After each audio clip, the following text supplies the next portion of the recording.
हाबाफारि लानानै क'क्राझाराव बड'लेण्ड स्पर्ट्स मिट जागायदों।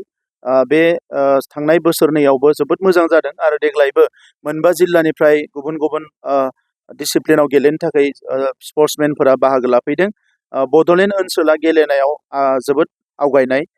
जों स्पर्ट्सनि बेलायाव थांनाय समफ्राव फुटबलखौ बांसिन गोसो होयोमोन आरो फुटबलाव जोंहा गोबां प्लेयार ओंखारदों, बिथांमोना साख्रि बाख्रिबो मोनदों। दा नैबे समाव जोंनि ओनसोलनिफ्राय माखासे गेलेगिरिफ्रा गुबुन गुबुन डिसिप्लिनफ्रावबो नेशनेल इन्टारनेशनेल लेभेलाव थांनो हमबाय। दा बेखौ नोजोर होनानै जोंनि 40 कनस्टिटुवेन्सि समस्तियाव 40टा 5 करोड़नि स्टेडियाम जोङो बानायगासिनो दङ आरो बेखौ बोसोरथामाव जोङो फिनिश खालामगोन। आरो बे स्पर्ट्समेनफोरखौ एनकारेज खालामनो थाखाय जोंहा मोनसे स्पर्ट्स पलिसि फैगासिनो दङ मार्च दानाव। 5 बोसोरनि स्पर्ट्स पलिसि आरो 25 बोसोरनि स्पर्ट्स पलिसि। दा बेवहाय गासैबो बाथ्राफोरा बेवहाय लिरनाय थागोन।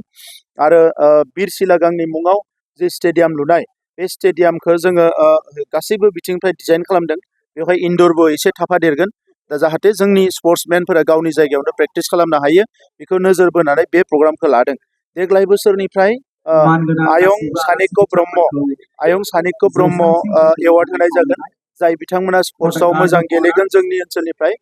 बोसोरफ्रामबो बिसोरनो आयं सानिक्य ब्रह्म बिथांनि मुङाव एवार्ड होनाय जागोन। जोङो बोसोरथामनि उनाव Kankeshwar Narzary sports excellent award होनाय जागोन 100 जननो 1 लाख करि। नाथाय आयं जे सानिक्य ब्रह्म एवार्ड बेखौ स्पर्ट्स डिपार्टमेन्टआ बोसोरफ्रामबो होनाय जागोन।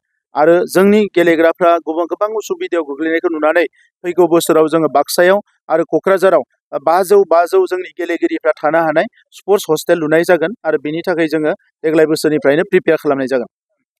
सर जिहेतु